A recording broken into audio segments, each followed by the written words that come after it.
Okay, wanted to take a couple minutes, send you one last screencast so that I can answer any questions. I've been getting a few emails. I'm hoping that this will help you to understand sort of the purpose and the design of the last couple of weeks of the class. I also wanted to, we had been working on getting through this IES guide.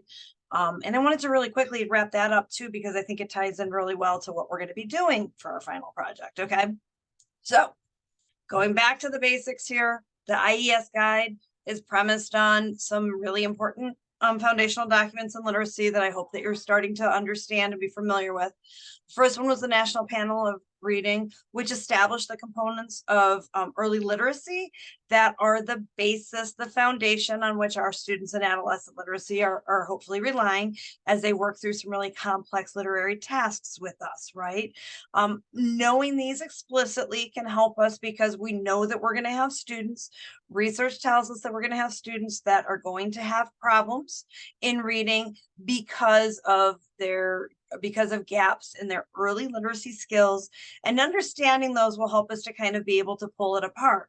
We've been using the ropes, the Scarborough's rope, the strand where up on top is the language comprehension, and down below is the word recognition.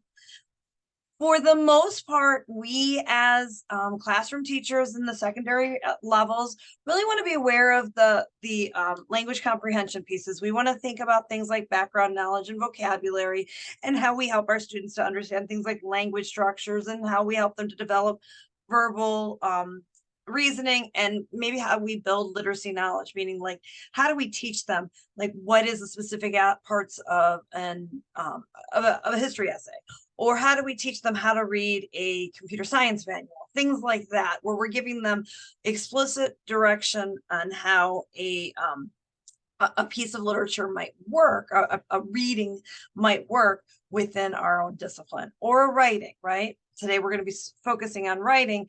I want you to know that reading and writing are really, they go glove in hand, right? One is about encoding this information, and one is about decoding this information, but they're really relying on these skills. So simple view of reading tells us that if our kids come to us with problems in word recognition, if they've got diminished word recognition, it's going to impact their overall reading comprehension. That's why we have it as a as a multiplication rather than an addition, right? Because the idea being that if our students totally are unable to engage in word recognition, decode the words on the page, obviously they're not going to be able to read it. But also if our students lack language comprehension, if they don't have the verbal reasoning, the background knowledge, the vocabulary to engage, then also they will be unable to understand so they can decode the words, but they can't understand the words, right? So these go hand in hand together. And so we've been looking at the IES practice guide on effective classroom intervention practices. And, throughout the course of this semester, we've talked about the first three. I wanted to take a minute because I think that your final project really kind of falls into that fourth idea of increasing student motivation. Often we really do have, it really is difficult for us to get our students engaged in writing and meaningful writing tasks. You will find that I think the students resist writing more than reading, and part of that is because writing is a lot harder. And so mentor text allows you to support the student writer and make them feel confident that they can do this. And then the last one is the make available intensive and individuals intervention for struggling readers by trained specialists. That one we're not really going to go over because that makes it very clear. When you start to have a child, going back to here, when you start to have a student who maybe is really lacking in these, going back to here, and some of these early skills, there's no expectation that you as the tier 1 classroom teacher should be doing this with them. Once we get to the red pillar, we want to be thinking about that. How are we helping our students to build fluency? Are we giving them repeated practice and engaging with a lot of different texts? How are we building their background knowledge and their vocabulary? And then what are we doing to help them to develop those comprehension skills? How are they helping them to self-monitor their own understanding?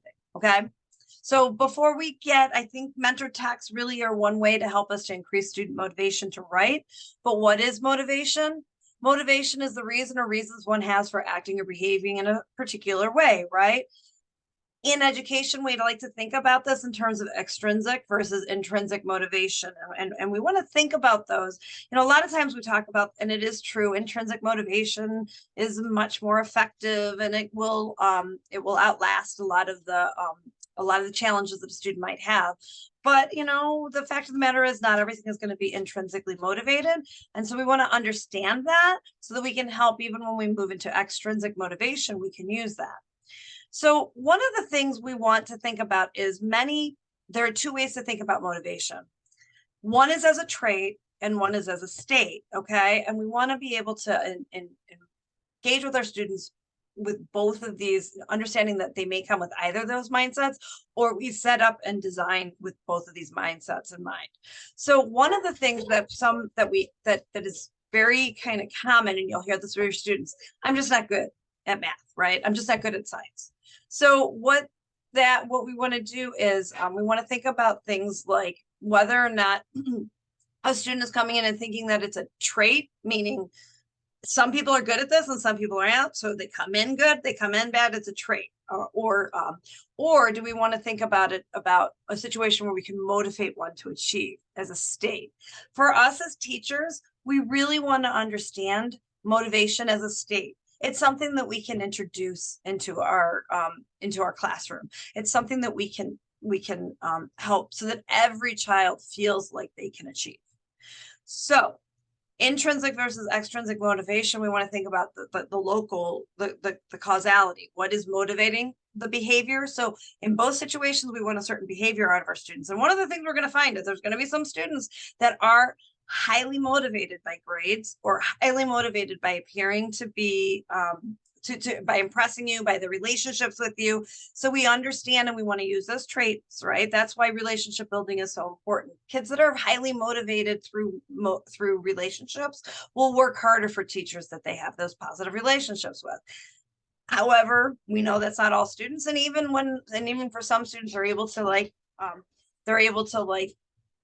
separate the relationship with you from their need to perform in your class, or performance in your class. So kids are complex and there's no one crazy bullet, right? But we want to think about what's motivating our students, right? And so for some of our students, we have that intrinsic motivation, that natural tendency. They want to seek out challenges. They want to pursue personal interests. They really want exercise their capabilities. In the classroom, in a traditional classroom, there's going to be some of those kids no matter what we do, right? But other kids are extrinsically motivated, which means that they don't have any interest in the activity for its own sake, and they want to figure out what it's going to gain for us. So those are the kids that we want to work with, right? Those are the kids that we want to kind of manipulate them into being motivated by our work.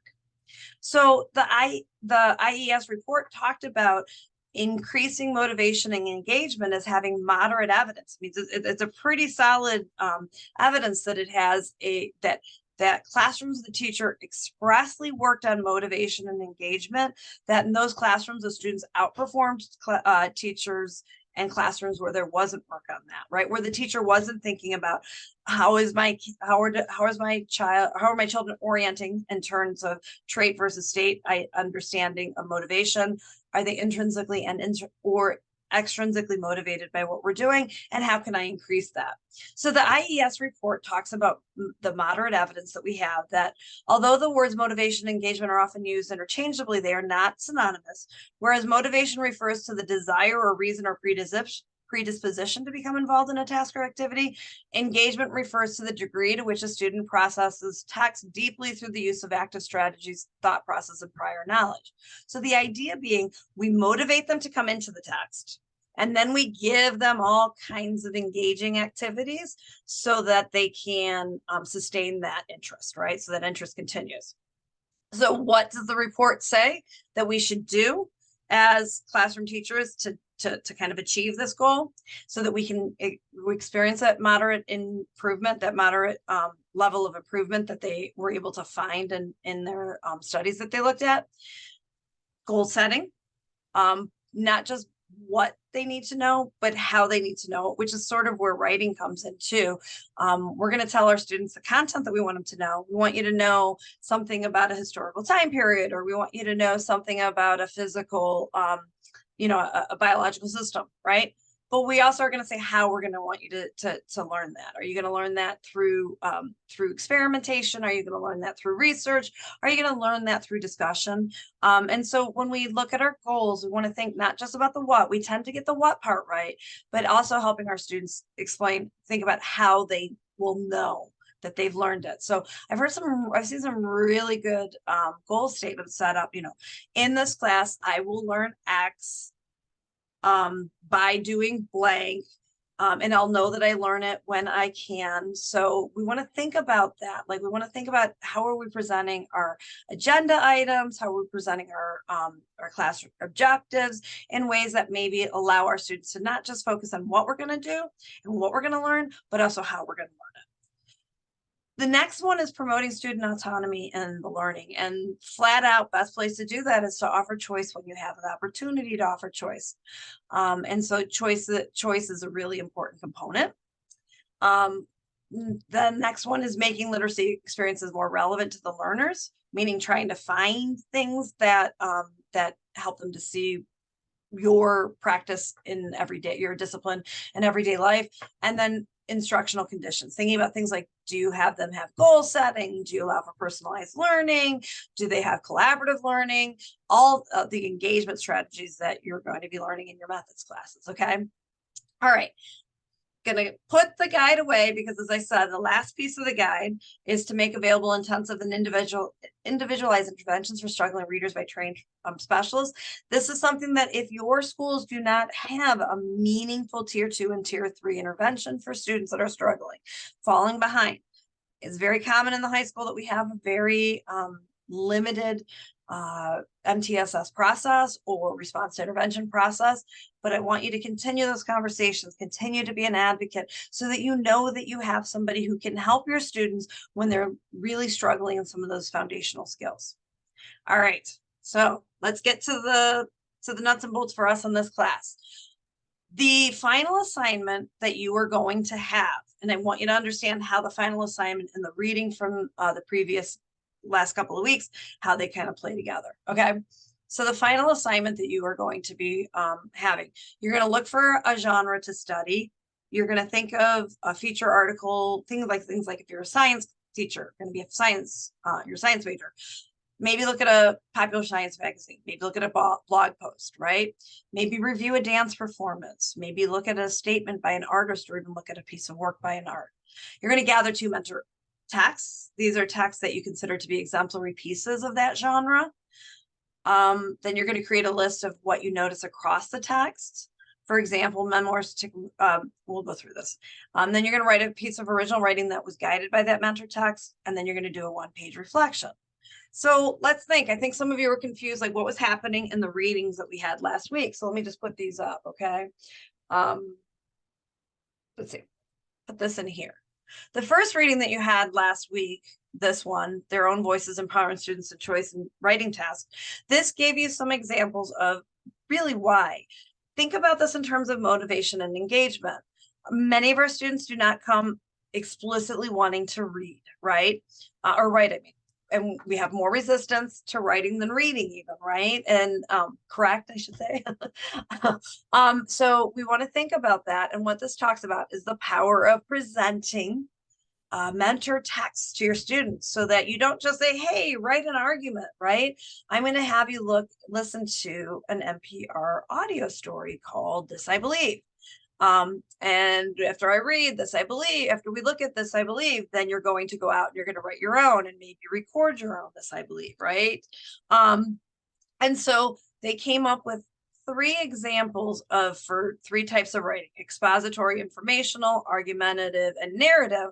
What are some ways that what are some texts, some highly engaging texts that I can put into my students' hands as examples of how they can engage in these types of writing? And remember, if we go back to the IES practice guide, if we're looking at really popular sort of engaging popular cultural texts, then I think you're going to have a better chance of getting your students to be willing to try it for themselves. Then in your reading, and I'll throw 2 of these up here, then in your reading last week, you had some examples, so you had to pick based on your discipline of some specific visions of what writing in your disciplinary classroom could look like. And then also sort of the kinds of writing that they might do. So for instance, in this one that the science majors looked at, one of the things they did was write a letter. So the genre that they had was how to write letters. So they would use that as the genre. They would have the kids go out and research energy policies, but then write letters to officials advocating for some kind of specific energy policy change. Another example that you had is those of you that are PE and health. You looked at this article, right? And in this article, they talk about some really specific writing strategies that you might use. And so, for instance, one of the types of writing that you might have your students do in a phys ed class would be to write a procedure manual, so that you are engaging your students with the content, but also asking them to write about that content in a specific way, right? Okay, so that was the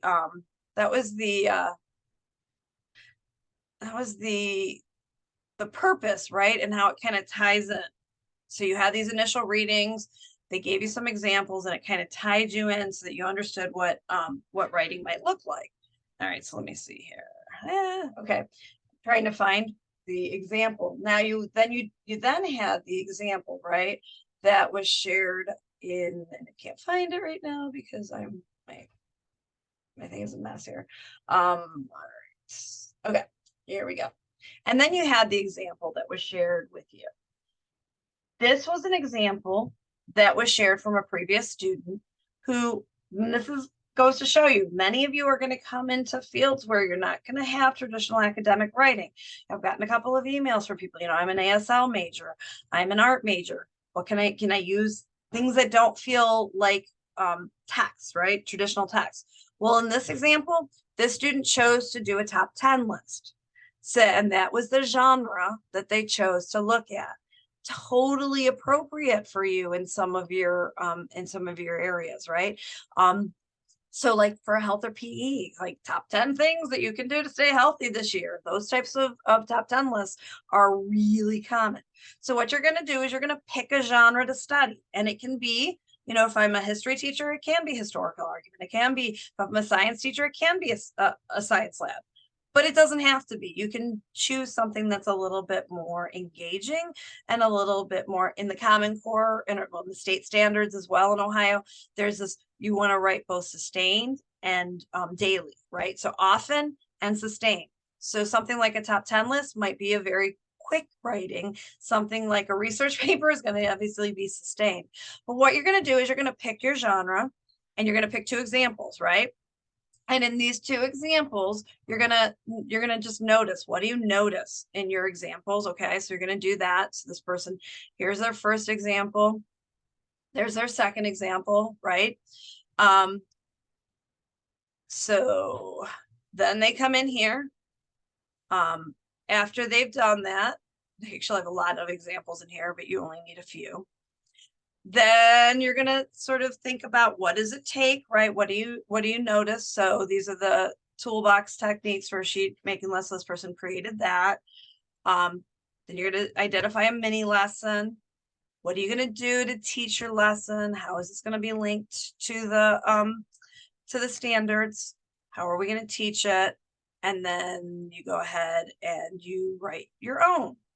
As if you were your students, you're going to go ahead and you're going to write your own